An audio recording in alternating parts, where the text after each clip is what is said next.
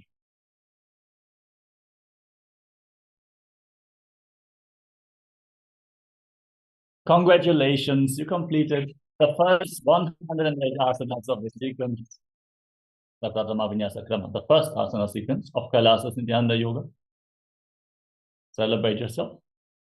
108 asanas. Let us now get ready to enter into the next asana of the Dvitiya Vinyasa Krama. 200 asanas yet to go. Starting off with Yathasana Nishthasana. Sit in a comfortable posture. Any posture is fine. Theoretically, you can even sit on a chair. Place your hands on the knees in Bindu Mudra with index fingers and thumbs together and place them on top of your knees. Visualize Swamiji in your inner space as you breathe calmly in Samana Kumbhaka. Inhale all the way. Hold your breath in the navel region. Then exhale fully and again hold your breath. Visualize a flame rising up your spine. Internally chant Om Nithyananda Paramashivoham as you hold the visualization of Swamiji in Yathasana Nishthasana.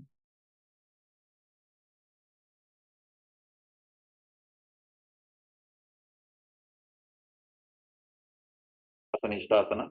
Paryankam tat samadhyatam yasasamsam yatha sthitihi. Samadha. Now, sit in a cross-legged position and place your hands on the knees in Bindu Mudra. Inhale and exhale as slowly and as deeply as possible as you visualize Swamiji in your inner space. Garbhininaam yogabhyaso yathalabho sukha prasamalabhaya vrujate prapta nepati dandapadnavarad veeravadra samanito asanani sada bhuryat sudirghaire sapurakaihi. Uttasana. Now bring the left heel against your perineum and stick your right foot on top of the left foot. The hands flat on your knees, gaze to the nose, and visualize yourself as a sage liberated by the Supreme Pontiff of Hinduism. Yasivinim sukshman dakshinetara bulbhataha vamam yamyena bulbhena muktasanamidam bhavet. Siddhasana. Now maintain the same position, but shift your gaze up towards your third eye and visualize Swamiji in your inner space. Samvimidendriyo talatapashyan bhurvarantaram Saitan mokshakapada bhedasanakam siddhasanam projyate. Siddhyasana. Now shift your gaze down to the ground in front of you. Engage Mahamudra Bandha. Contract the perineal floor. Pull your stomach in and up and lock your throat as you visualize Swamiji in Siddhyasana.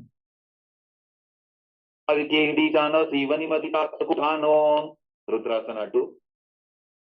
Now place your hands on the knees in Bindu Mudra and gaze up towards your third eye as you visualize yourself as Lord Buddha.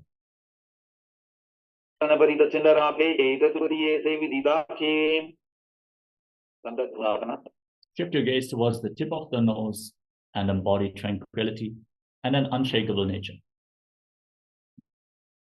Siddhasana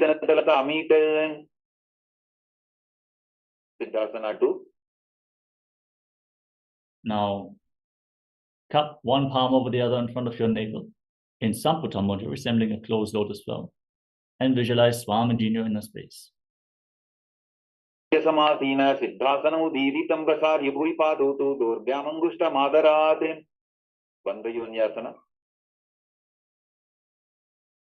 Now, set the Sankalpa to manifest through the womb of creation. And inhale all the way. Lock your senses with your fingers. Lock your mouth with the little and ring fingers, your nostrils with the middle fingers, eyes with your index fingers, and your ears with your thumbs. Hold your breath intensely in Shanmukhi Mudra, in Bandha Yonyasana. Mahadeva Bandha Yonyasana Shruno Yatkritva Ketaro Bhutva Vicharedi Sharoyatha. Virasana. Now, place the right foot on the left thigh and bring the left foot below the right thigh. Keep your hands on your knees in Bindu Mudra and embody the set and space of bravery, Vira and Virasana. Now,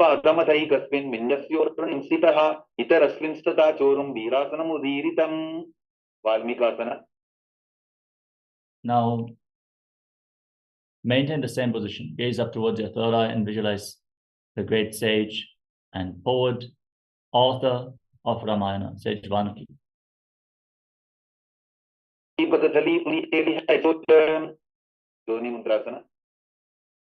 Now place your hands flat on your knees and gaze towards your nose, visualizing Yoni Mandala, the visual representation of Devi Paramashiva Shakti herself.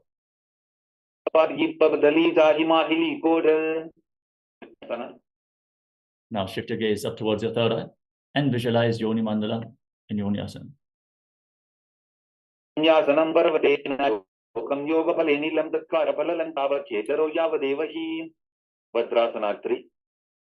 Now join the soles of the feet together in front, interlock your fingers around the toes, pull your heels against your perineum and push the knees down.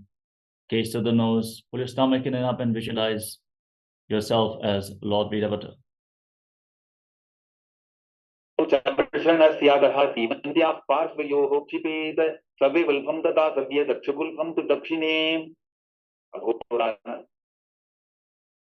Now, maintain your legs in the same position.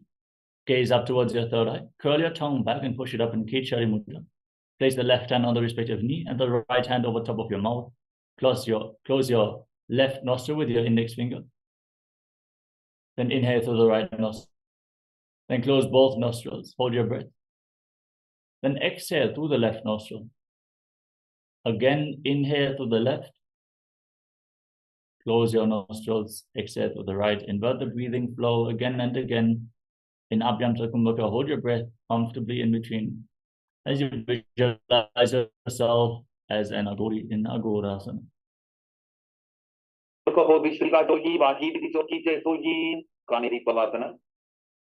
Now extend your feet away from the body with the toes together, heels apart. Exhale all the way and hold your breath. Engage Uddiyana. Rest your elbows on the heels and your chin on your hands as you gaze to the nose and visualize yourself as a female elephant drinking water in Kanadi Pavasana.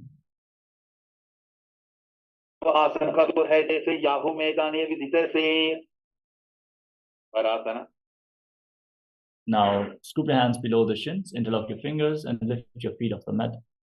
Gaze to the nose as you visualize Swamiji in your inner space.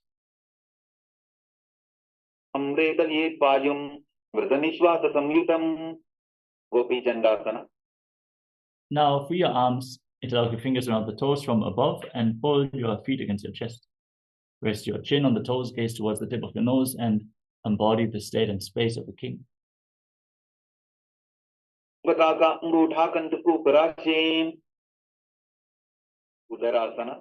Now once more, scoop your hands below the feet, interlock your fingers around the toes from below, and pull your feet against your chest. Gaze to the nose and visualize your body without any defects in Uddarasana.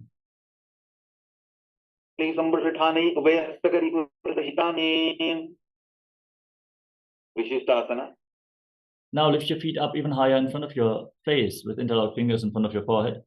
Visualize yourself excelling in everything in Vishishtasana.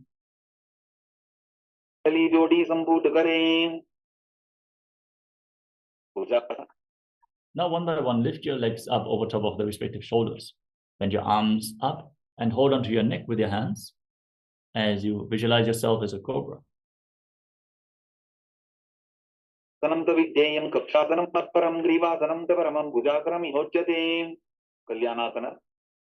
With your legs over top of the shoulders, bring your hands below the lower back. Try to interlock your fingers behind. You can lean against the wall for support if needed. Gaze to the tip of the nose and visualize yourself as a beautiful, auspicious goddess in Kalyanasana.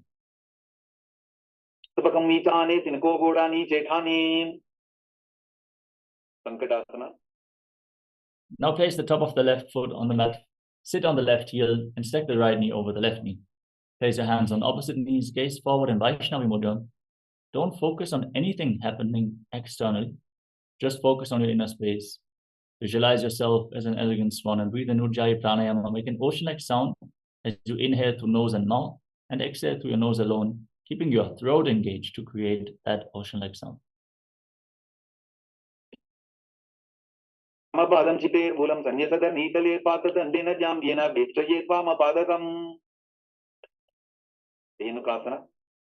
Now, slide the left foot outside the hip, sit in between the heels, interlock your hands on top of the knees, and pull your stomach in up in Uddiyana Bandha, visualizing yourself, visualizing a cow in your inner space in Dhenukasana. Dinakarapancharam Vrishilindavalyamnim Pachandrasana. Now slide the right foot on top of the left thigh and place the left foot on top of the right knee. Twist your spine, bring the left arm behind your back. Hold on to opposite thighs and gaze up towards your third eye as you visualize Swamiji in your inner space. Vamadanga Paridacharathani Vamahastapishti Sahani Pachandrasana 2. Now untwist your spine, hold on to your big toes and lean forward and down, placing your forehead on the ground, your navel close to your heels. Visualize Swamiji in Machandrasana.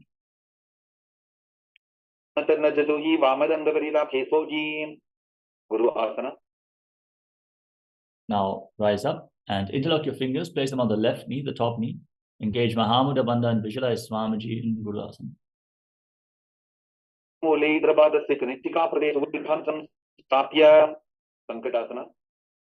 Now place the top of the right foot on the mat and sit on the right heel. Stack the left knee over top and place your hands on opposite knees. Gaze forward in Vaishnavi Mudra. Focus on your inner space as you visualize yourself as an elegant swan. Amapadam chite mulam sanyasadar nitale patadandena jam yena veshayetva mapadakam. Slide the right foot outside the hip, sit in between your heels, and keep your hands on the top knee, visualizing a cow in your inner space.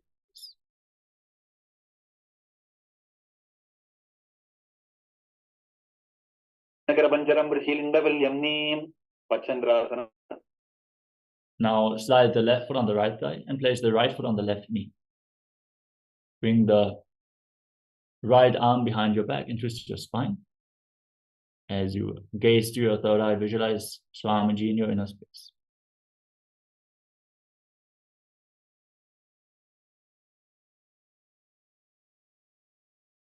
Vamadanga Paridacharathani Vamahastapishti Sahani Machandrasana 2. Now untwist your spine, hold onto your big toes and lean forward and down, placing your forehead on the ground. Gaze to your third eye and visualize Swamiji in your inner space.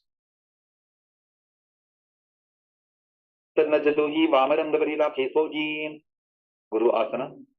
Rise up, interlock your fingers and place them on the right knee, the top knee. As you engage Mahamudra Bandha, all the bandhas, visualize your Guru, Swamiji, in Guru Asana.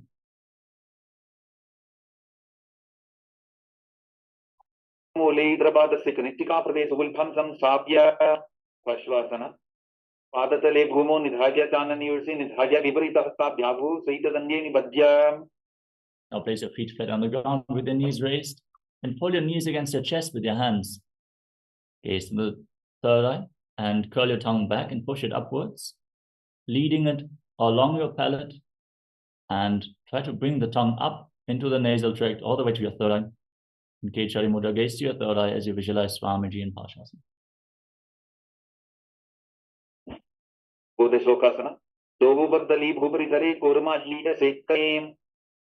Now hold on to opposite wrists and rest your chin on the knees, gaze to the nose, and visualize yourself residing in an abode of bliss in Bodha Shukasana.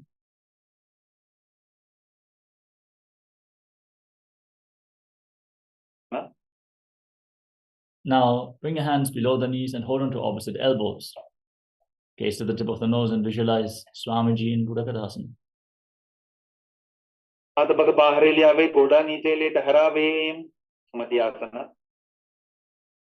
Now from the same position, cross the right ankle over the left. Keep your toes pointing up, gaze to the nose, and visualize the great sage and Maharishi Sumati in Sumati Asana.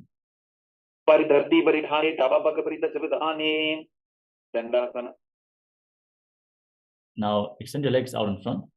Interlock your fingers and raise your arms up with the wrists pointing outwards.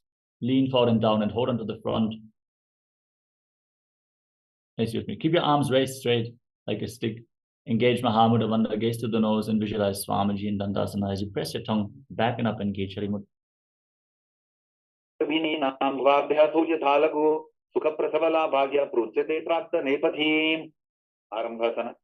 Now lean forward and down, hold on to your big toes and Prana Mudra as you inhale through one nostril and exhale through the other alternatingly in Nadi Shodhana. Visualize Swamiji in Arambhasana. मेरी वह पसारी पक्का का उठा पकड़ी लीलाट घोड़ा लगावे विदोकासना.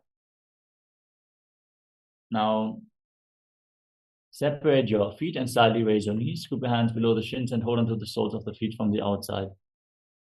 Bring your forehead down on the ground, gaze to the third eye and visualize Swamiji in your inner space.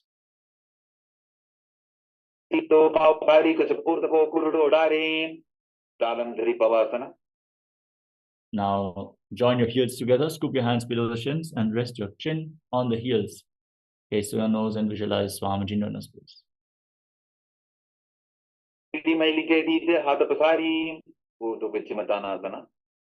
Now rise up and extend your legs out in front. Then lift one leg up behind your neck and lean forward and down with both hands. Breathe in Pratyahara Pranayama.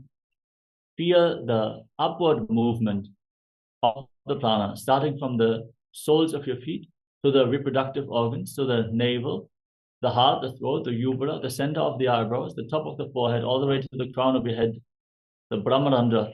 Feel the prana surging upwards to the 9 points as revealed by Mahadeva, and visualize Swamiji in your inner space.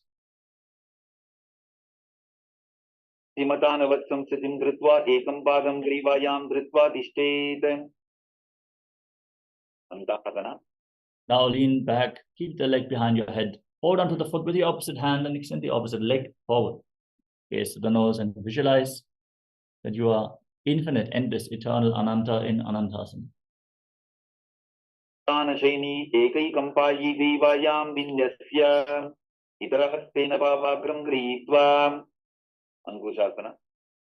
Now roll onto the side of the hand which is holding onto the foot. Gaze to the nose and feel in complete control in Ankushasana.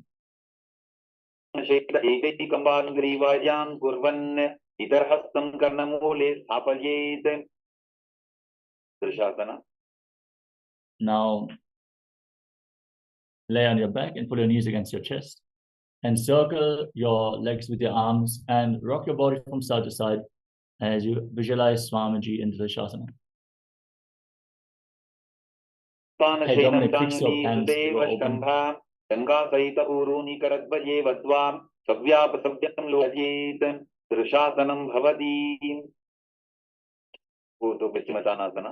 Now lift the other leg up behind your neck.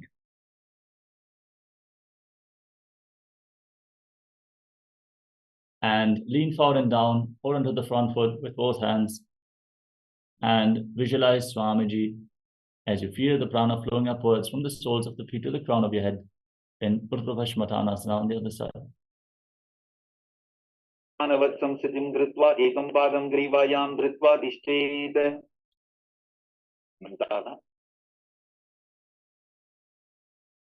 Now lean back with the leg behind your neck.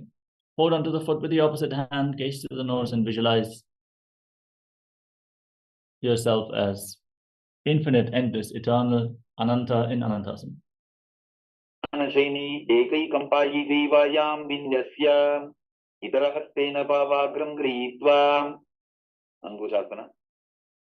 Now roll up onto the side, gaze to the nose and feel in complete control.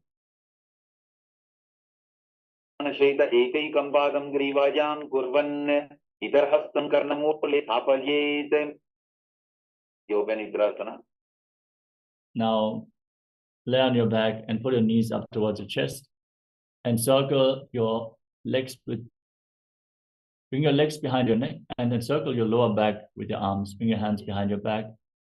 Try to interlock your fingers. Gaze to the nose and visualize Swamiji in Yoga Nidasana.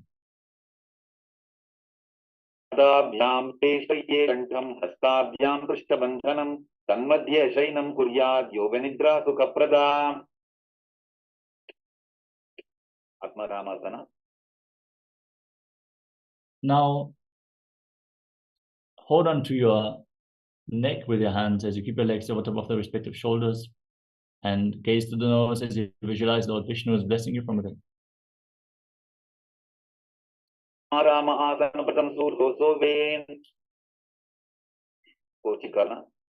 Now lay on your back and extend your arms out to the side at shoulder level.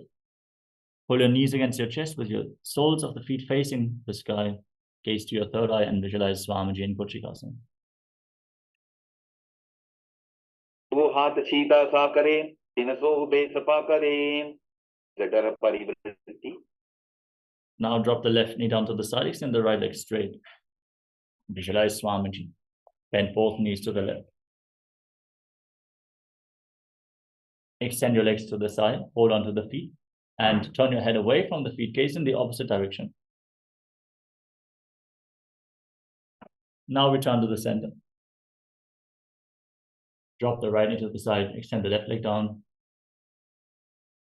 Bend both knees to the side. Extend your legs, hold on to the toes, and turn your head away from the feet, gaze away from the feet. Visualize Swamiji in Jatra Parivritti. कुक्षि भागे कृदाहिपति कीर्तितः बद्धकोणं सुप्तकोणं ऊर्ध्वकोणमथापि च. द्वंद्व पीठासना. Now lay flat on your back, place your feet flat on the ground, keep your knees raised, and hold on to your ankles, push your hips off the ground, lock your throat, hold your breath in Mocha Kumbhaka, gaze to the nose and visualize yourself as sturdy as a bridge in Dviparapita. Had I not already transitioned, it would have been too late anyways. प्रतिक्रियायुतं द्वन्द्वपीठस्वबलप्रदं गर्भिणीनां दुर्बलानां इदिकार्गीचकार्दनून्. पर्यङ्कासना. Now bring your arms up, place your hands on the ground over top of your shoulders, with your fingers pointing towards your body. Then raise your entire body off the mat. Push your hips up high. Walk your hands and feet closer together to raise your hips even more. Breathe deeply through your nose in Sahaja Kumbhaka, leading the prana along your spine. And visualize yourself as sturdy as stone furniture in Paryankasana. Now lay on your back and put your knees up towards your chest. Place your hands on the respective shoulders and move your hips in a circular motion as you visualize yourself as a dog, playfully rolling around on your back in Shvottanasana. शववत् शरीरं संस्थाप्य जाह्नवी सम्मील्य नाभुवानीच हस्ताभ्यां कन्दरां बद्ध्वा प्रामजेत् श्वोत्तनं भवति. विपरीतकरणी. Now raise your legs and raise your hips off the ground. Keep your hands on the mat for balance and then move your hips in a circular motion. Hold your breath in Mocha Kumbhaka and visualize Swamiji in Viparitakarani. स्वशिरोद्धत्वा फेनकेचरणद्वयं विपरीतकरति चैषा सर्वतन्त्रेषु गोपितां. विपरीतकरणे तु. Now stop the movement of your legs. Point your toes up to the sky, straighten your body. Engage Chalana Bandha and Mudra Bandha as you visualize Swamiji in Viparitakarani. Karni विपरीताभ्यासवादिव्याधिनाशिनी नित्यमभ्यासयुक्तस्य जाठराब्धिविवर्धनीं. लांगलासना. Now drop your feet down over top of your head, touch the toes to the ground. Interlock your hands behind your back and push your hands into the ground. Visualize yourself as a plow in Langalasana. आसने स्थित्वा नासिकाप्रदेशे भूमौ पादपृष्ठे स्थाप्य हस्तद्वयं सम्मील्य लम्बीकुर्यात् ग्रीवाप्रदेशेन भूमिं कर्षयेत्. लांगलासनं भवति. Now hold on to the feet over top of your head and internally chant the Mahavakya Om Nithyananda Paramashivoham. So this is one of the 84 asanas we built directly by Lord Paramashiva himself.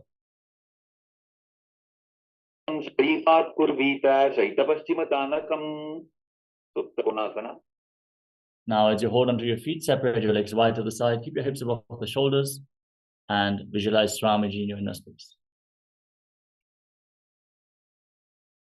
परिवृत्तिकुक्षि भागे त्रिदाहि परिकीर्तितः बद्धकोणं सुप्तकोणं ऊर्ध्वकोणमथापि च. Chakrasana. Now join your feet back together, hold onto your ankles and roll onto your back, keeping your arms and legs straight. Visualize yourself as a chakra, a wheel in Chakrasana. आसनरद्गो पादो कुर्यान्मस्तकतः परो युत्क्रमेण ततः शीघ्रमेतत् सर्वस्य साधनम् सुप्त प्रसरितपादाङ्गुष्ठासन. Now, catch your big toes in Prana Mudra and extend your legs up vertically. Then separate them wide to the side. Breathe in Ujjayi Pranayama, make an ocean-like sound from your throat and visualize Swamiji in your inner space. अनपादं क्रौञ्चं च मरीचिम्बीरभद्रकं नटरान्द्रिकोणं च सुप्ताङ्गुष्ठप्रसारणे सुप्तपादाङ्गुष्ठासन.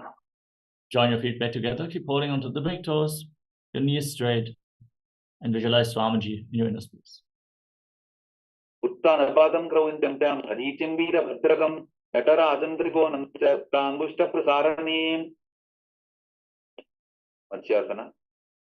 Now, cross your legs into Padmasana, bring your knees to the ground, and hold on to opposite elbows over top of your head. Gaze to your nose and visualize Matsya, the fish avatar of Lord Vishnu, in Matsyasana.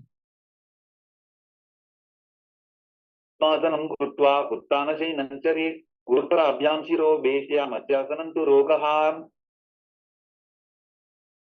परशुरामासन. Now place the backside of the right hand on top of the left palm over top of your head. Gaze to the nose and visualize Lord Rama in your inner space.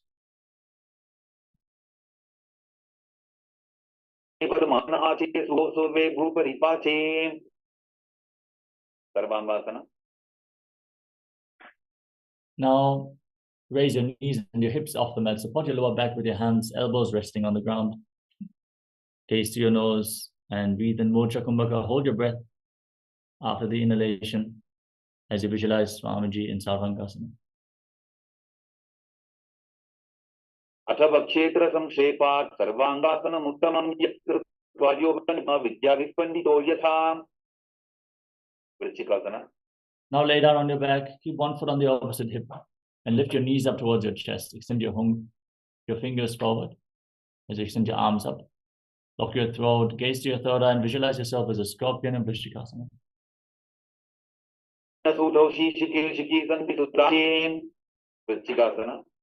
Now exchange the position of your legs. Keep your hands up, hook your fingers forward, and visualize yourself as a scorpion.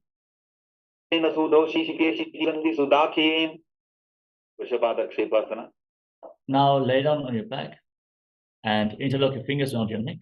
Alternate pulling your knees in towards your chest, back and forth. As you breathe calmly through your nose and visualize Swamiji in Vrishabhadra Tripasana.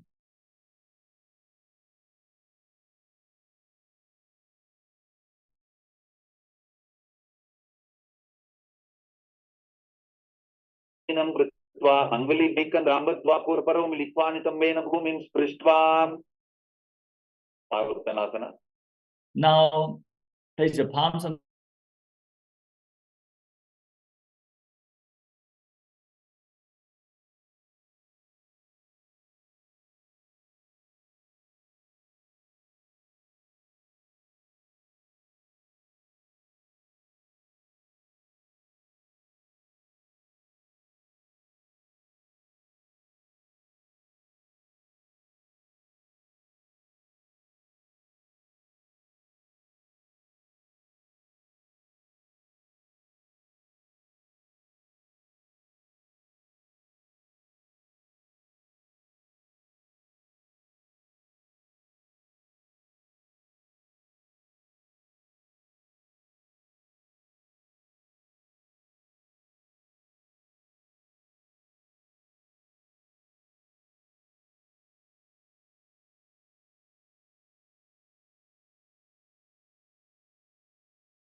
bless you all. Let you all open all your three eyes and manifest the powers of Mahasadashiva. Om Nithyananda Paramashivoham. Om Nithyananda Paramashivoham. Om Nithyananda Paramashivoham. Om Nithyananda Paramashivoham. Om Nithyananda Paramashivoham. Om Nithyananda Paramashivoham. Om Nithyananda Paramashivoham. Om Nithyananda Paramashivoham. Om Nithyananda Paramashivoham. Om Nithyananda Paramashivoham. Om Nithyananda Paramashivoham. Om. Yes. Sorry for the technical glitch. Sorry for the interruption. Let us now move on with the next asana of the sequence, which is Maruttanasana. Laying on your back with your palms on the ground next to your hips. Alternate pulling your knees in towards your ears. Try to touch your ears with the respective knees again and again. As you visualize Swamiji in your inner space and breathe calmly through your nose. भूतानवत्सं Siddhi विश्वासानन्द्वयं पर्यायेन कर्मयोः संस्पृशेत् वृकासना. Now place your feet flat on the mat and stand up and lay back down again and again, visualizing yourself as a wolf. शीनं कृत्वा पादतलाभ्यां भूमिं कृत्वा उत्तिष्ठेत् वृकासनं भवति. वृकासना. Now from a squatting position, roll backwards again and again, visualizing yourself as a wolf, visualizing Swamiji in your inner space in Lotus. शयनं पादौ उल्लङ्घ्य भूमौ स्थापयित्वा नित्यं भूयादिनित्यं शयनं. वृकासना. Now lay down on your stomach and keep your hands at the side of the shoulders, contract your lips and make a whistling sound like a flute on the inhalation through your mouth, visualizing yourself as a chariot, carrying warriors into a battle for Dharma on your chariot back. शयनं कृत्वा नाभिं भूमौ निधाय सुबद्धस्ताभ्यां भूमिं विष्टभ्य ओष्ठौ निमील्य वेणुवत्सं कृत्य तिष्ठेत्. करटासनं भवति. देहल्युल्लङ्घनासना. Now push your body up and jump your feet in between the hands back and forth. Visualize yourself. Transcend body and mind in Dehalyullanganasana. हस्तद्वयं बद्ध्वा तन्मत्तन्नद्वयं उद्दानैव बहिरानि असनजेत्. देहल्युल्लङ्घनं भवति. दार्ढ्यासना. Now rise up, place your palms on the ground and walk around with your hands and feet on the mat, visualizing yourself as a wise 60-year-old elephant. अत्यासनं वक्षे येन चादिस्परो भवेत्. हस्तान्द्रिभूमौ च गमनम् आगमनं ततः. सर्पासना. Now let us perform Lolitika Karana. Stand in Arimandi. Raise your arms to the shoulder level and rotate your arms around your body as you move your head in all directions. सर्पासनं वक्षे वायुपानाय केवलं शरीरं दण्डवत् तिष्ठेत्. रज्जुबनस्तु पादयोः. Now tie your feet with the rope if you have a rope available, and keep your arms close to your body, hands on your thighs, and visualize your Kundalini Devi as rising and curling upwards around your body in Sarvasana. कुंडली देवी कुंडलाकार मंगुले उत्कर्षादनासना. Now lean forward and down, hold onto your toes from the front with your hands and fists, walk around on the mat, visualizing yourself as a camel. प्रदेशेन भूमो निधाज्य उपरिपादतले संस्थाप्य उष्ट्रवत् उष्ट्रसाधनं भवति. श्वासना. Now hold on to the toes from the side, keep your hands and fists and walk around like a horse in Ashwasana. प्रदेशेन भूमो निधाज्य उपरिपादतले संस्थाप्य अश्ववत् शरीरं चलनीयम् अश्वासनं भवति.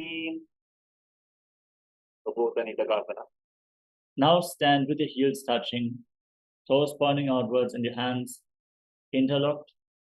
In Paramashivoham Mudra, pull your hands down towards your calves and lean back. Breathe deeply and visualize yourself as a soaring bird diving.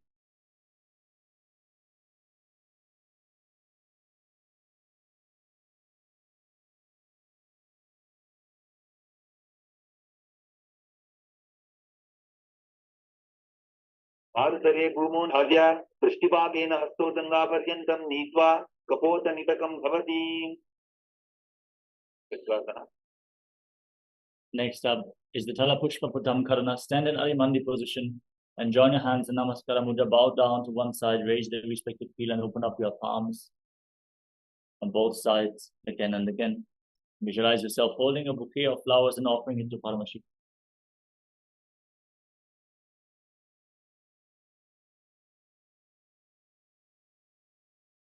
Now visualize yourself as a rhinoceros and gaze through your nose as you lay down on your stomach and jump your feet back up towards your hands and stand with your hand extended in Namaskara Mudra, resembling the horn of the rhinoceros in Khadgasana. मासनं कृत्वा पादतलाभ्यां भूमिं पश्यत्य उत्तिष्ठेत् खड्गासनं भवति. प्राणोत्थानम्. Now hold on to weight, sit down and stand back up again and again, visualizing Swamiji in your space as you gaze through your nose. पुनः उत्थातव्यम् असितव्यम् इति उत्थानोत्थानं भवति. उत्तलासना. Now raise your arms up above your head and jump repeatedly, visualizing yourself as a mace. लम्त्वा ऊर्ध्वभावनये वारं उत्थानं कृत्वा नयेत् उत्तलासनं भवति. शीर्षकासना. Now hold on to one foot and pull it up towards your chest. Then sit down and stand back up with the other leg. Gaze to the nose. Alternate the movement on both sides and visualize Swamiji. कंपातलं कुक्षु निधाज्य तिष्ठेत् उत्शीर्षकं भवति. Now keep the toes of the right foot pointing outwards and lift the left knee up towards your chest. Encircle the raised knee with the respective arm, keeping the hand in a fist and the other hand on the respective inner thigh in Parshvajanutram.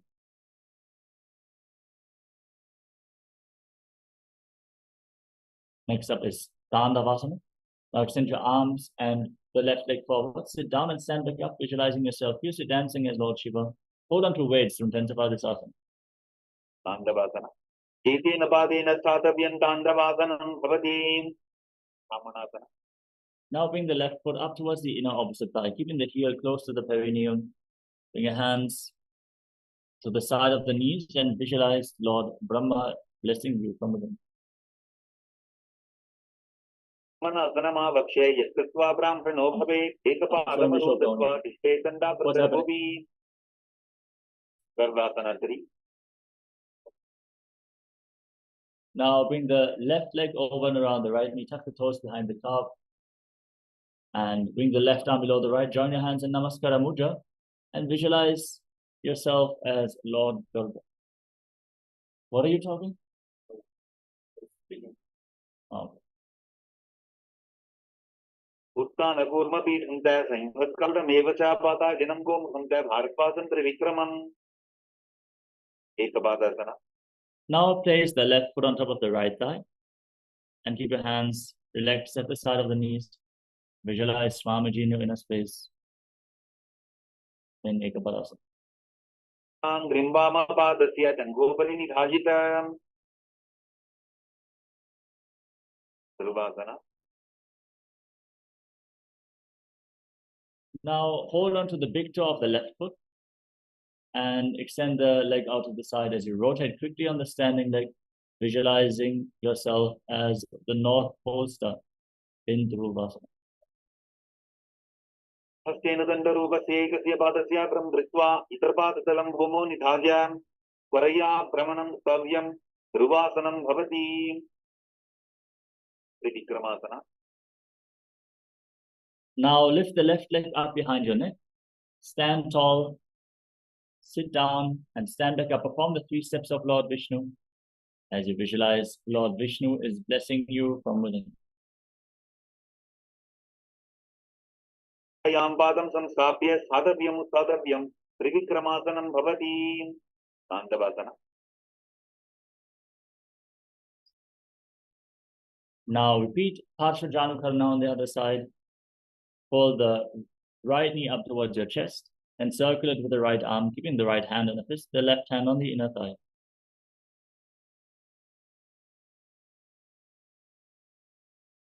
Now repeat Tandavasana.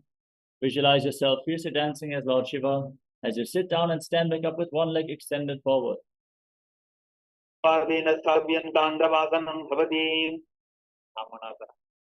Now raise the right foot towards the inner opposite thigh, keeping the heel against the perineum, hands by the knees, and visualize how Brahma is blessing you from within.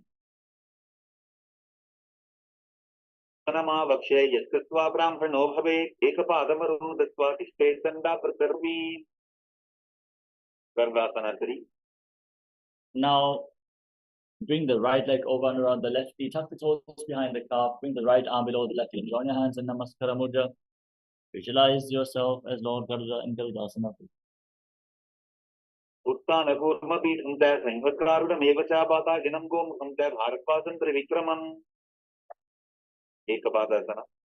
Now place the right foot on the left thigh and keep your hands at the side of the knees.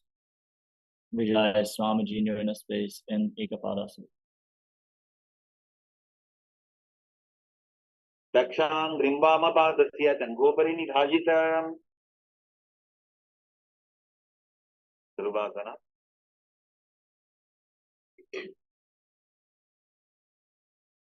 Now hold on to the big toe of the left foot, extend the leg out to the side and rotate quickly on the standing leg. Rotate as you visualize yourself as the North Pole. तेनुदण्डरूपस्यैकस्य पादस्य धृत्वा इतरपादतलं भूमौ निधाय त्वरया भ्रमणं कर्तव्यं ध्रुवासनं भवति त्रिविक्रमासना.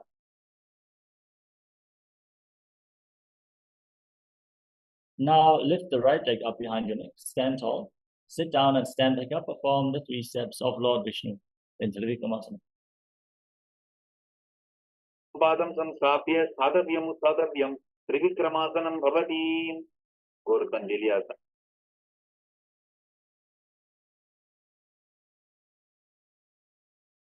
Now stand in Samanaka Karana. Your heels touching, toes pointing outwards, hands at the side of the body. Fingers pointing one by one. Breathe calmly and relax from this intense sequence of asanas.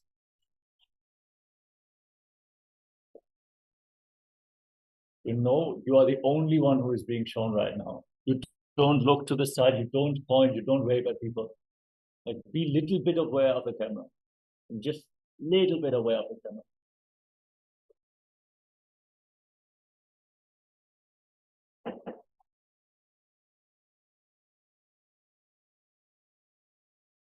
As you get ready to enter the final 100 asanas of this sequence, starting off with Gorakanjali asana. Now separate your feet and squat down. Bring your arms from the outside, in between the legs. Interlock your fingers in front of your navel. Visualize the great sage Goraknath, the founder of the Natha Yoga Hindu Sampradaya. And breathe in Jiva Chala Kumbhaka. Inhale and hold your breath. Move the retained prana freely, upwards, downwards, through your arms and legs, by the force of your will alone, in Gorakanjali asana.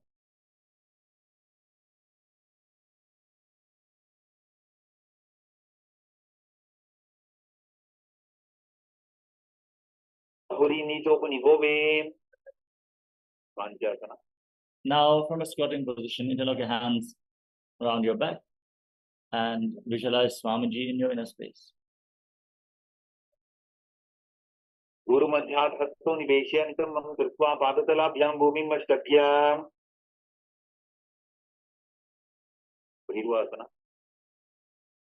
Now, bring your heels together close to your perineum and squat down all the way. Then interlock your hands around your lower back and gaze towards your navel. Visualize Bhagavan Kala Bhairava, the Lord of Time. उपकृति Talaki माही को मिलाई बना पानी उकर मोर वैसे पराहासना. Now, bring your heels together, toes apart, join your hands in Anjali Mudra behind your back with the fingers pointing downwards. Gaze towards the tip of the nose and visualize yourself as Varaha, the bow avatar of Lord Vishnu. की माली कोरी मिलाई बना पानी उकर वैसे प्रतीकासना. Now, hold on to your big toes and Prana Mudra and raise your hips up to the same level as your knees. Visualize Swamiji in your inner space, continuously breathing in Jiva Chala Kumbhaka. सम्मील्य स्थित्वा नितम्बं दानप्रदेश आनीय तिष्ठेत् त्रिपीठासनं भवति पकासना. Now place your palms on the ground in front of you, bring your knees onto your arms towards your armpits. Lean forward, find balance, lift your legs off the ground and visualize yourself as a crow. आध्यामौनिमवष्टभ्य दानुद्वयं नाभौ सम्मील्य दुष्टांग कपाल्यासना. Now place your head on the ground, form a triangle between your head and your hands. Get ready for another inverted posture.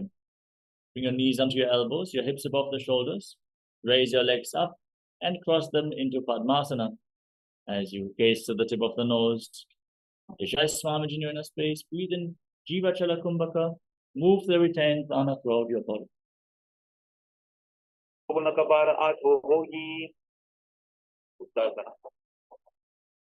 Now come to a kneeling position. Sit in between your heels with your toes touching behind your back. Place your hands on the knees and gaze to your nose. Visualize that you are sitting in the secret seat with Paramashiva and Guru.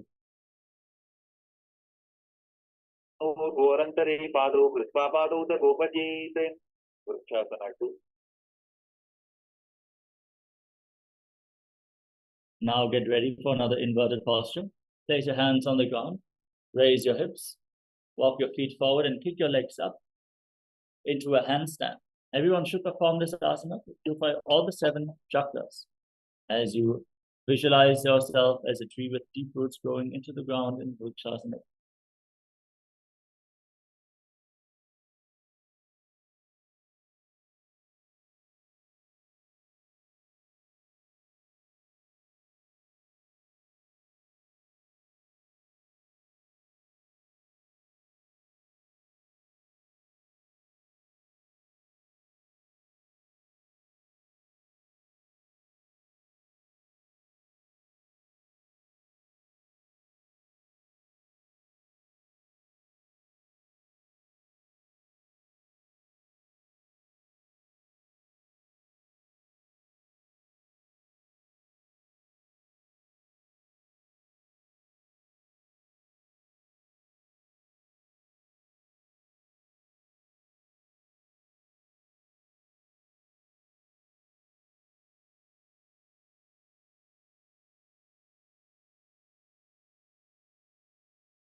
Yes, sorry for the technical glitch.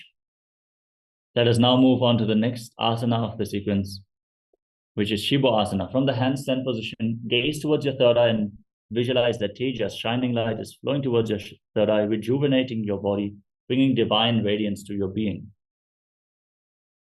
Madhyasana 2. Now, lower your legs down. Come to a plank position with your hands shoulder width apart. Some of the participants held the handstand throughout this whole break. Amazing. Now, lower your body down and push it back up again and again, visualizing yourself as a fish in Matsyasana. शयनं कुरुपरूपाशभावया मूर्तवृत्त्या हस्ततलाभ्यां भूमिं वष्टभ्या वारं वारम् उद्दानं कुर्यात् मत्स्यासनं भवति. Sarpasana 2. Now lay down on your stomach, keep your hands on the hips and lift your head and chest from side to side. Visualize and move your body like a snake. शयनं कृत्वा हस्तोनितमं संस्थाप्य पादोदीः कृत्य सम्मीलयन् पुरसदन्तव्यं सर्पासनं भवति. Nidalambhanasana. Now place your elbows down on the ground in front of you. Bring your hands into Padma Mudra, the Lotus Mudra, and rest your chin on your hands. Gaze forward towards the tip of your nose as you feel self-supported and completely independent in Nidalambhanasana. कराभ्यां बन्धनं कृत्वा तिष्ठेत् कुर्परया सुधीः मुखमुन्नमनुच्चायी निरालम्बनमासनं निरालम्बनयोगी स्यान् निरालम्बनमासनं निरालम्बनतायानं निरालम्बनमासनं. Satrasana. Now place your palms on the ground in front of you and bend your knees, raise your feet, bring your upper back and feet close together as you straighten your arms and visualize yourself as an umbrella protecting your guru from the sun rays. आसनौ स्थित्वा हस्ततलाभ्यां भूमिमष्टभ्या उन्नजाति छत्रासनं भवति. Vendrasana. Now come to a kneeling position. Place the top of the feet flat and sit on the heels. Extend your arms out in front and bring your palms and your forehead on the ground. Visualize yourself as Vajra, the weapon of Indra, symbolizing your indestructibility as you gaze towards your nose. इंगर्दिनीनां योगाभ्यासो यथा लघु सुखप्रसवलाभाय प्रोच्यते प्राप्तनेपथि दण्डबद्धवद्भाजय वीरवत् समानितो आसनानि सदा पुर्या सुदीर्घैरेष पूरवैः. वेशासना. Now raise your hips, straighten your legs, and alternate striking the ground with your hands as you visualize yourself as powerful as a ram. Budhasan संस्थितो एकैकं बाहुं भूमौ तालयेत् वेशासनं भवति. आजासना. Now place your hands on the ground, raise your head, and lower your head down toward the ground as you visualize yourself as unborn, existing for all eternity. Budhasan संस्थितो पादत्रय मन्त्रालेख्य स्वस्तकेन भूमिं स्पृशेत्. धनन्तरासना. Come to a kneeling position, pull your feet towards your perineum, and then place your hands on the knees. Gaze to your nose, visualize Swamiji, and breathe in Ujjayi Pranayama. परिहातापि पापतिचो घनाचरामोढि पदाति अंगुली अग्रिमेर्लकावे. नमोतनम. Now interlock your fingers in front and move your arms up, down, left, right in all directions. Give massage to various different joints and muscles of your body. Then repeat the movement behind your back as well. हस्तयोः अंगुलीर्बद्ध्वा हस्तर्मध्यासर्मन्दं निष्कासयित्वा तिष्ठेत् अंगमोदनं भवति. Vandasana 4. Now sit in between your heels with the toes pointing out to the side. Place your hands on the respective knees and visualize yourself as Lord Garuda flying Lord Vishnu and Lakshmi on his back. तुभ्यांगनां पीत्या स्तरकाजोद्भिजानुना जानो परिकरद्वन्द्वा गरुडासनम् उच्यते. आनंद मंदिरासना. Now join the soles of the feet with the knees wide apart. Hold on to your ankles and sit in front of your heels with the front of your buttocks on the mat. Gaze to your third eye and visualize yourself residing in the blissful space of a temple. शेबीरनाथ आनंदमंदिरासनं जित्कृत्वा अमरो धीरो भवत्येवेह साधकः. Mandukasana 2. Now cross your feet and sit on raised heels, hands under your knees. Press your tongue flat against the palate of your mouth. Pull your stomach in and up and visualize yourself as a frog.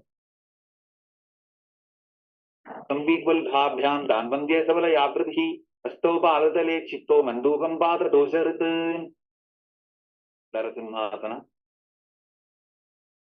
Now tuck your toes, sit on raised heels, place your palms on the ground, thumbs touching, gaze to your nose, stick your tongue out, exhale forcefully through your mouth as you visualize Lord Narasimha, the lion-man avatar of Mahavishnu. ओहु भणापाणि होई वैसे AD Mailer गुदानि वैसे रंगधरीरंगी काट हरावे NASA अप्रतिष्ठितो रियावे. विशरकासना. Sit on raised heels and cover your mouth with your hands. Bring your thumbs underneath the teeth. Close your lips. Inhale through your right nostril and exhale through your mouth as you gaze to the nose and visualize yourself as Devi Paramashiva Shakti, conquering all your fears. कांदी AD चौकी घोड़ा भणवान अपनी होई. पकड़ासना. Now, place the top of the feet flat on the mat. Join the soles of the feet. Sit on the heels and bring your arms towards your armpits. Imitate as if you are a monkey stretching itself. Gaze to your third eye and visualize yourself as a playful monkey in Makadasana. उदरिमुट आने दिनकी विष्टि भूमि परिधाने मूलत्वार हेत्यां परियावे मोड़ा हाथ ऊंचा टहरावे. विजरसंगारासना. Now raise your knees off the ground. Join the soles together and hold on to opposite elbows behind your back. Gaze to the tip of the nose and visualize and embody diamond-like strength for you and your Sangha, your spiritual community. अपनापानी होई वैसे डोबो एरी उदानी वैसे घोड़ा ऊपर आखे धीर आड़े वाये बसारे धीर. Now place your knees on the ground, cross your feet and sit on the raised heel. Place your palms on the ground at the side of your body. Pull your stomach in and up, gaze to your nose and visualize perfect health in Kanjanasana. आसनावक्षे यस्कृत्वा सुस्थिरो भवेत् पृष्ठे पादद्वयं बद्ध्वा हस्तो भूमौ प्रधारयेत्. Kurmasana. Now place your hands on the respective knees and make your upper back and neck stiff like the shell of a turtle as you gaze to your nose in Kurdmasana, the turtle pose. वर्षणस्याधो विक्रमेण समाहितो ऋजुकाशिरो ग्रीवं कूर्मासनमितीरितं. योगासना. Now relax your upper back and neck, gaze to your nose and visualize Swamiji in your inner space. बलभाभ्यां विक्रमेण समाहितः योगासनं भवेत् तदिति योगविदो विदुः. विदोगासना. Now stand on your knees and cross your feet behind.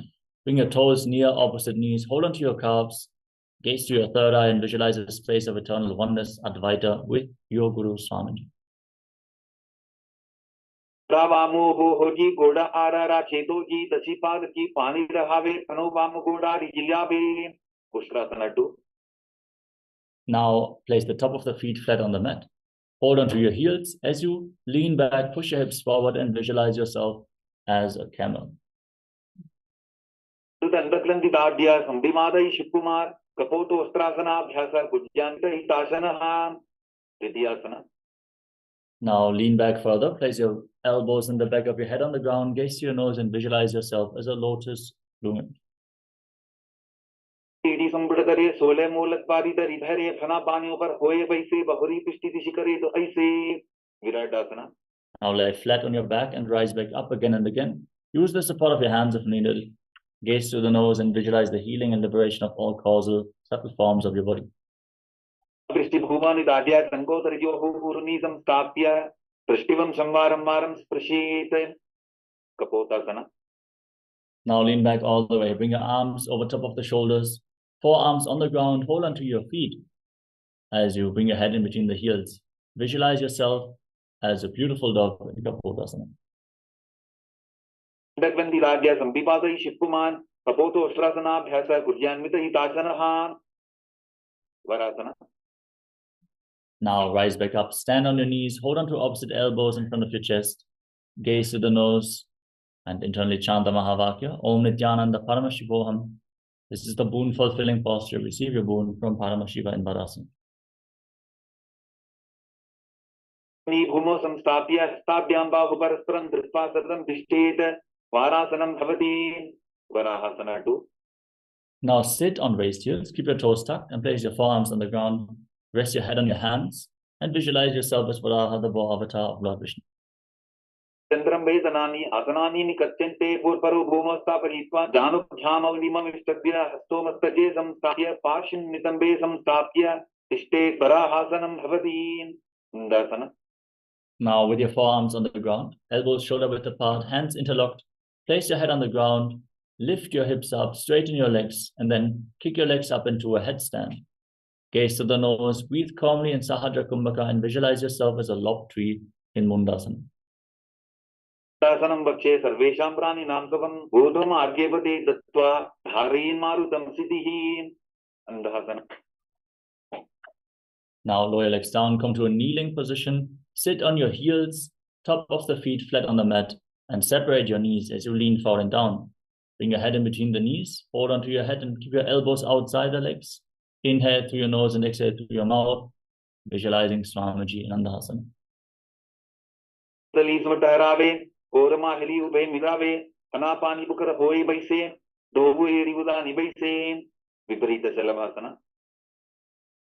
Now, lay on your stomach, extend your arms out in front, lift your arms, chest, and legs off the ground and hold, visualizing yourself as a locust.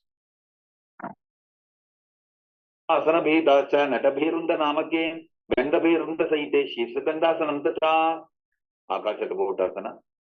Now, next up is Kapalasana. Place your forehead on the ground, keep your hands at the side of the hips, and lift your legs up without raising your chest.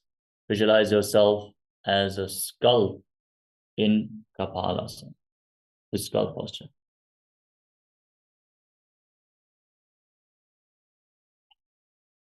Next up is Akashakapotasana. Now raise your hips and kick your legs up over top of your body. Try to place your feet on the ground in front of your head as you visualize yourself as a free and open dove.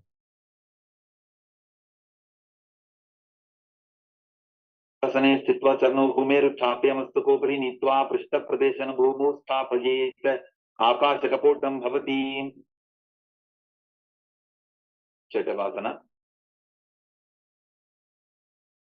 Now come to a kneeling position and place your forearms on the ground as you lean forward. Visualize yourself as a sparrow in Chatakasana. Urvarapadyanto hastodha taravolta bidanu ninabhusam kunjya. Vrishikasana 2. Now kick your legs up over top of your body and bend your knees. Try to touch the back of your head with your feet, visualizing yourself as a scorpion in Vrishikasana 2. पुच्छप्रतिमाङ्घ्रिपार्श्वनि धृत्वा सशीर्षे चिब्बुकं विधार्यको यत्प्रेति सन्तिष्ठति साधकस्त्वं विशावहं वृश्चिकसंयमासनं. पुरुषासना. Now come to a kneeling position. Sit on the right heel and keep the left foot outside the hip with the toes pointing to the side. Place your palms on the ground in front of your knees. Inhale forcefully through your nose, hold your breath for a short while, and then again slowly exhale through your nose in Antarangaka Kumbhaka. Gaze forward in Vaishnavi Mudra and visualize yourself as a bull in Vrishasana, the bull posture.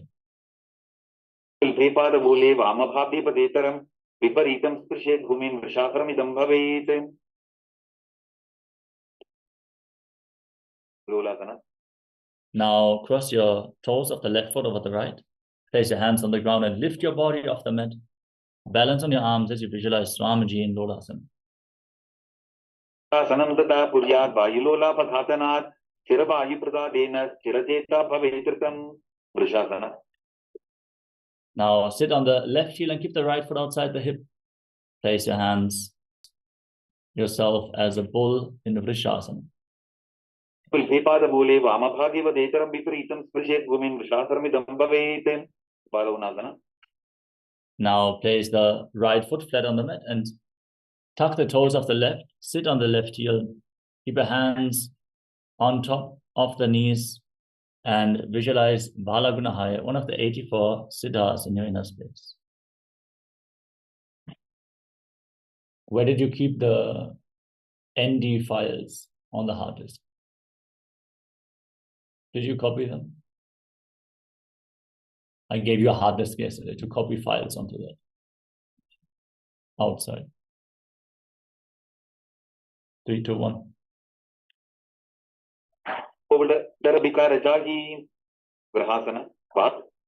Now stand up and squat down. Bring your arms through the legs and hold onto your ankles from the outside as you visualize yourself as the entire planet.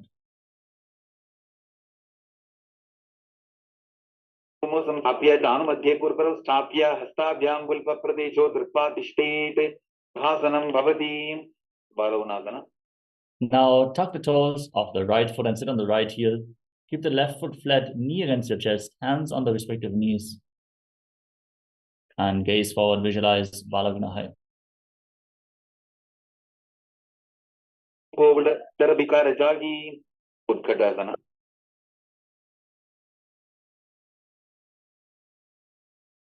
Now step both feet in. Sit on raised heels. Keep your knees off the ground, hands on top. Hold on to weights if you want to intensify this asana as you visualize Swamiji in Utkatasana. Name of the files.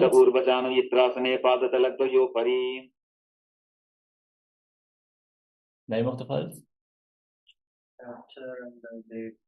Okay.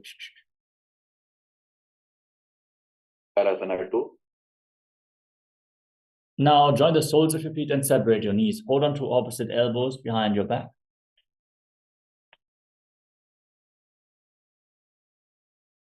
Visualize Swamiji in inner space and forcefully inhale through your nose in Antaranga Kumbhaka.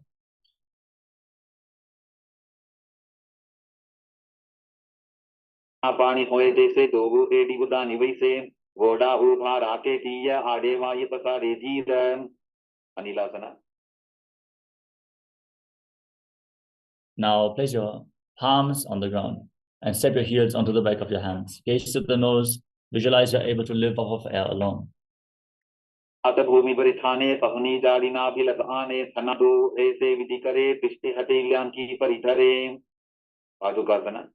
Place the back of your hands on the mat, step your feet onto your palms and rock around. Visualize you're wearing padukas.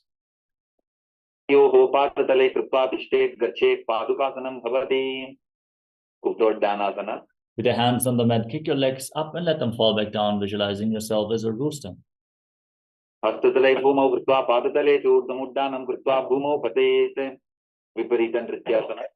Now kick your legs up and dance around on two hands. Feel yourself become free of all inhibitions.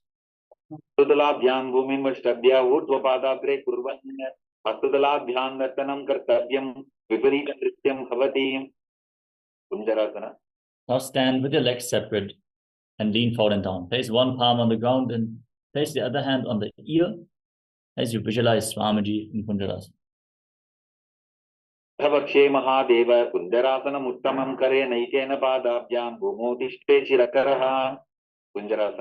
Exchange the position of your hands. Repeat Kunjarasana on the other side.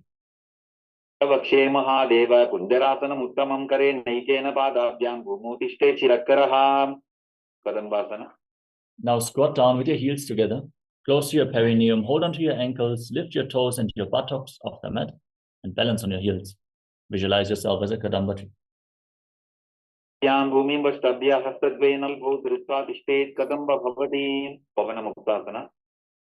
Now place your feet flat and pull your knees against your chest with your hands. Breathe deeply as you visualize that any excess vata is being released from a balance within your system.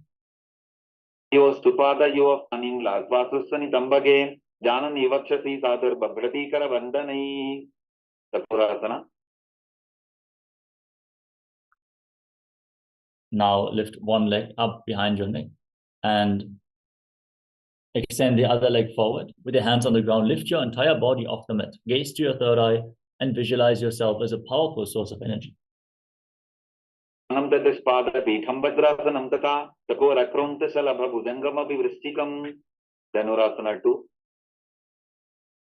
Now hold on to the left, hold on to the big toes and pull the left foot towards your ear as if you're pulling a bowstring.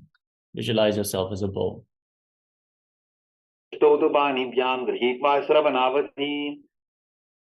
Ashtavakrasana.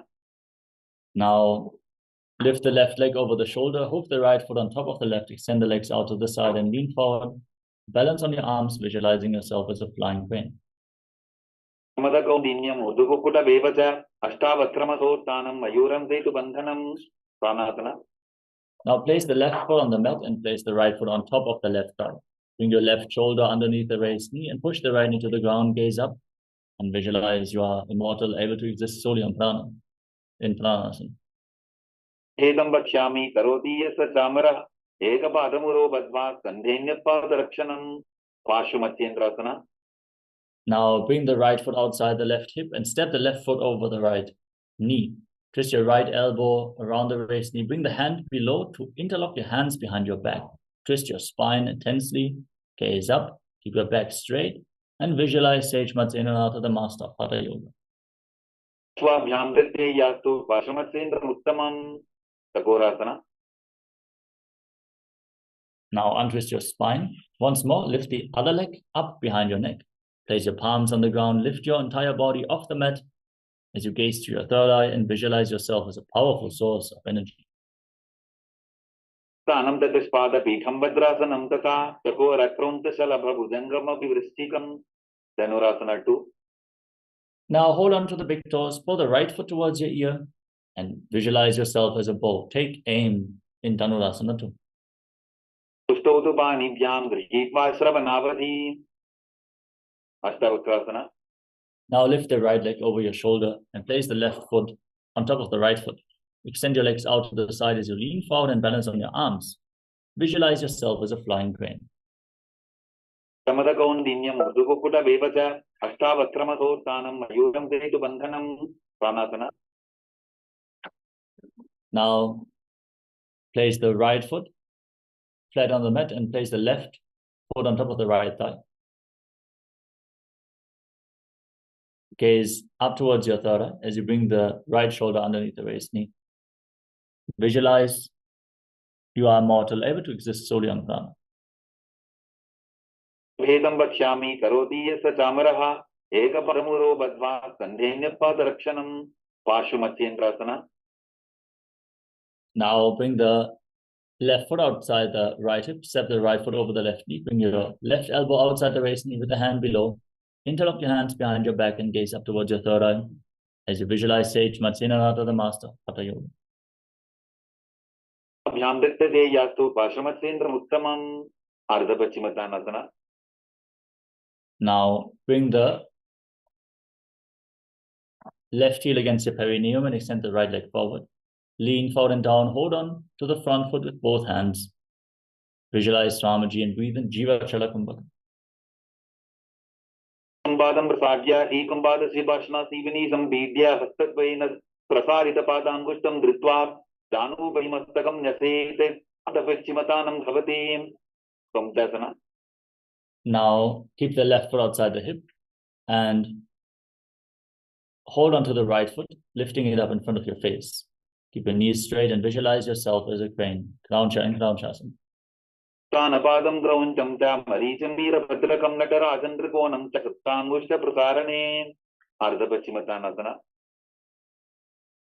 Now exchange the position of your legs. Bring the other heel against the perineum. Extend the opposite leg forward. Lean forward and down. Hold onto the front foot with both hands. And visualize Swamiji in your inner space. Padam prasadya ekambada sivashna sivini sambidya sattvaina prasarita padangushtam dritva danubhimastakam nyasete ardhapachimatanam bhavati. Samtasana. Now bring the right foot outside the hip, top of the foot flat on the mat, knee on the ground. Hold on to the left foot and extend it forward and up in front of your face. Keep the knee straight and visualize yourself as a crane. Anapadam grauncham cha maricham veerabhadrakam natarajandrikonam cha saptangushta prasarane. Swastikasana.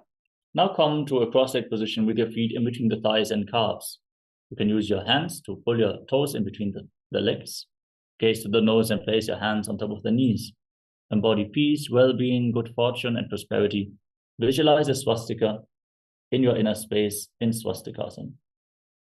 Tanur vorantare samyak vitva padatale guhe रज्जुकाय समासीन स्वस्तिकं तत् प्रकर्षते गोरक्षासन. Now maintain the same posture, but cover your heels with your hands. Lock your throat, gaze to the nose, and visualize the great sage Goraknath, founder of the Nata Yoga Hindu Sampradaya. परंतरे पादो उत्तानो व्यक्तसंस्थितो गुल्फौ छाछाद्य हस्ताभ्याम उत्तानाभ्याम प्रयत्ततः. Bhavasana 2. Now place the left heel against the perineum and the right foot on the left thigh. Gaze to your third eye and visualize Swamiji. Meditate on Arihanta. Have the success in the inner world as you inhale all the way, lock your senses with your fingers, and hold your breath in Shanmukhi Mudra in Bhagasana 2. Ashrobuddham samstapya dakshanam grivamaja ganem. Yogasana 2. Now place your feet on top of opposite knees. Bring your hands on the ground next to your body with your palms facing up. Gaze to your nose, roll up your lips, bring them in the shape of the beak of a crow, and inhale through your mouth. Then exhale through your nose in Kakachandrakumakam as you visualize Swamiji in Yogasana. Stano charano kutva samstapyopari janunoh asanopari samstapya chostanam kara jipmakam. Urdhu Kukutasana. Now,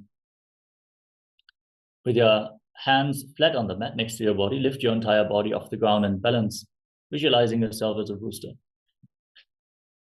Matakondinyam Urdhu Kukuta Vevasa Atta Vakramasotanam Vajuram Setu Bandhanam Siddha Haratalyasana. Now bring your hands through the legs, palms on the mat, and gaze to the nose, visualizing Swamiji. Abhadmasana Pokare Astudo Vogoda Sandidare Ube Hatele Bhuderi Raki Pocha Voda Sandime Dake. Hamsasana. Now lift your entire body off the ground, balance on your arms as you gaze to your nose, and visualize yourself as an elegant swan. Ukkutasana Stitva Sandaparyantam Muru Ninitva Tishtete Hamsasanam Bhavim. Paramukasana.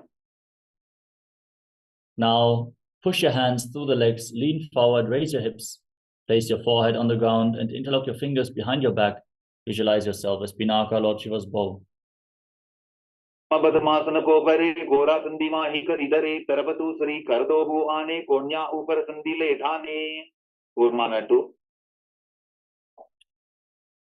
Now come to the front of your yoga mat and bring your hands through the legs. With the legs in Padmasana, bend your elbows up, hold onto the respective shoulders with your hands, and visualize yourself as a turtle having a stable body and mind to live for hundreds of years. Now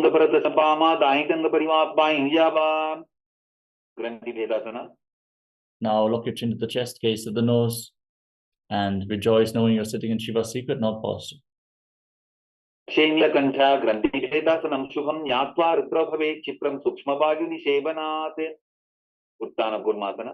Now roll onto your back, keep holding onto your shoulders, gaze to the nose, and embody a turtle laying on its back. Kukkudasana Vandrastam Rabhyandata Gandharam Vetham Kurmavatuttanam Vetadutana Kurmakam. Pangu Kukkudasana. Now kick yourself back up.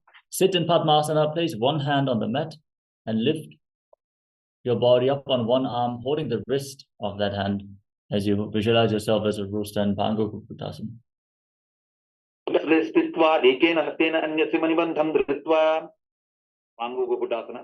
Now place the other palm on the mat, hold its wrist with the opposite hand, lift your body up and visualize yourself as a rooster.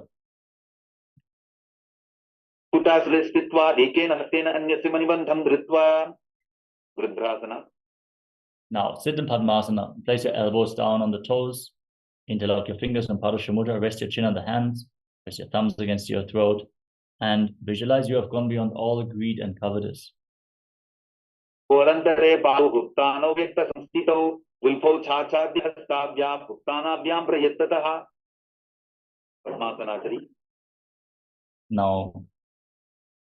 place your hands over top of each other, palms facing up, and rest your hands in your lap. Engage Mahamudra Bandha or Bandhas and gaze to the nose as you visualize Swamiji in your inner space. Uttano Charno Vidhaya Vidhivat Shakti Sthito Yogiratin. Padmasana 4. Now place your hands flat on your knees, gaze towards the tip of the nose, internally chant the Mahavakya. Om Nithyananda Paramashivoham. As you visualize Paramashiva in your inner space, sit as Paramashiva with 25 heads, 50 hands, 75 eyes in Padmasana. पद्मासनं कुर्यात् प्राणवायु प्रसिद्धये शुभासनं सदा ध्याये पुरजित्वा पुनः पुनः कार्मुकासना 2. Now keep the right hand in prana mudra and hold on to the big toe.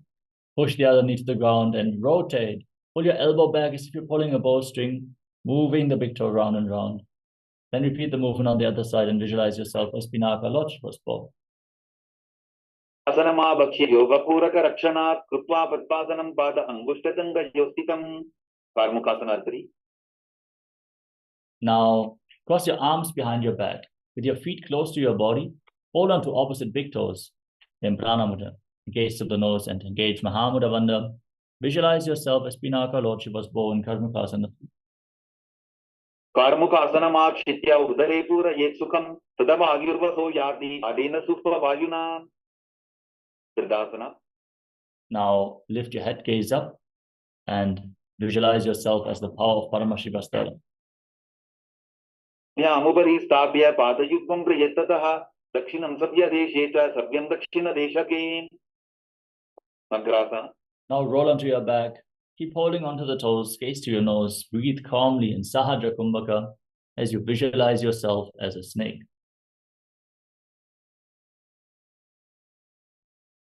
पद्मासन कोठाने दोहु हाथ रक्षानि आने पाद अंगूठा पुकरे आनी सोवई कवन्या पुल्या पानी. कंदुकासना. Now free your arms and legs. Pull your knees against your chest and circle your legs with your arms and interlock your fingers in Padmasana. Bring your chin to the knees, squeeze your body into a ball and breathe calmly in Kandukasana. आसने स्थित्वा हस्तपादान् निष्कुष्य ऊर्ध्वं दजेत् पृष्ठवंशेन भूमिं पोतयेत् कंदुकासनं भवति. ऊर्ध्वकोणासनं. Now place your feet flat on the ground and keep your knees raised. Interlock your fingers around your neck. Gaze to the tip of the nose and breathe calmly as you visualize Swamiji in your inner space. प्रथमे सूदो सैनकरावेन गोडा उभाराश नीलावेन उल्फमाहिला अंगुष्ठतोजी करेटेक समेल रसोजी. मरकट पीठासना. Now place your hands underneath your heels with the palms facing up. Contract the perineal floor and lock the throat. Hold your breath in Moksha Kumbhaka as you raise your hips up high, visualizing yourself as a powerful alpha egg.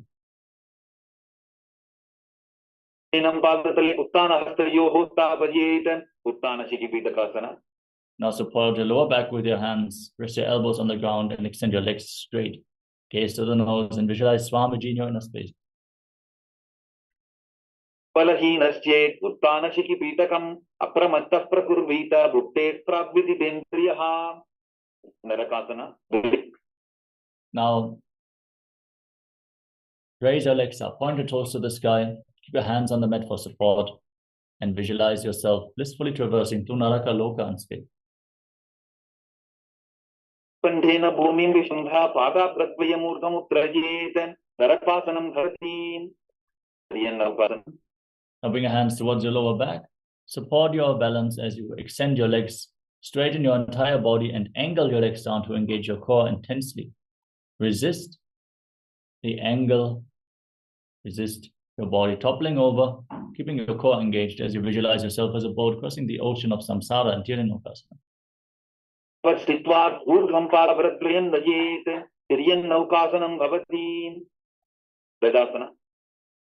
Now raise your legs back up straight, stable and sturdy like a flagpole. Visualize yourself as the KAILASA flag, respected across all nations in Dvajasana, the flag pose. Now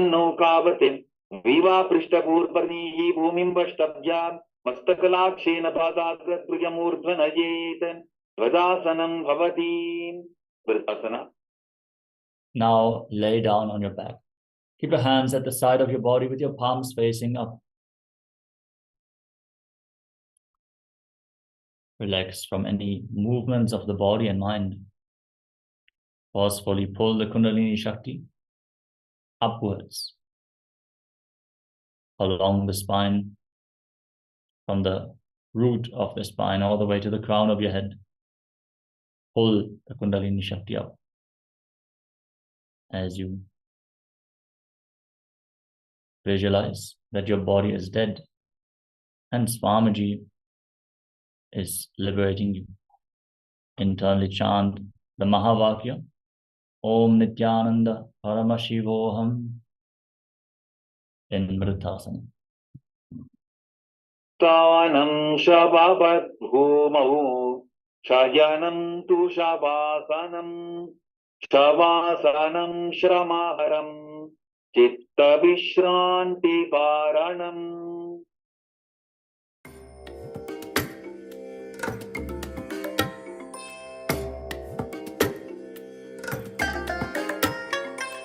I bless you all. Let you all open all your three eyes and manifest the powers of Mahasadashiva. Om Nithyananda Paramashivoham. Om Nithyananda Paramashivoham. Om Nithyananda Paramashivoham. Om Nithyananda Paramashivoham. Om Nithyananda Paramashivoham. Om Nithyananda Paramashivoham. Om Nithyananda Paramashivoham. Om Nithyananda Paramashivoham. Om Nithyananda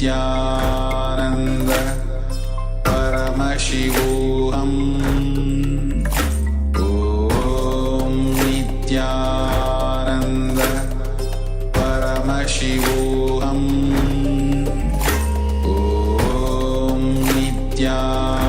Om Nithyananda Paramashivoham. Om Nithyananda Paramashivoham. Om Nithyananda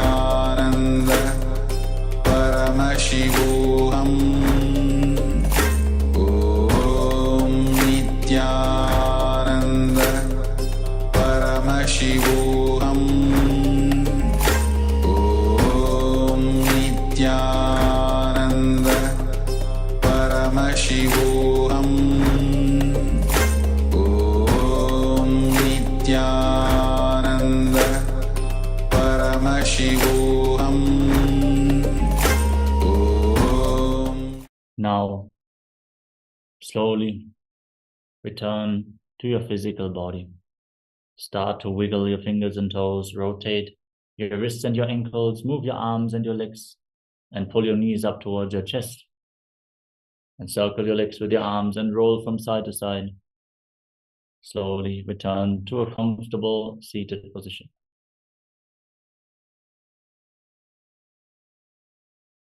Congratulations, you completed the 308 asana sequence of KAILASA Nithyananda Yoga. Thank you all so much for joining us today and staying with us till the very end. Let us now get ready for the power manifestation. Have your blindfold ready. We're going to manifest the power of blindfold reading, the first power of the day.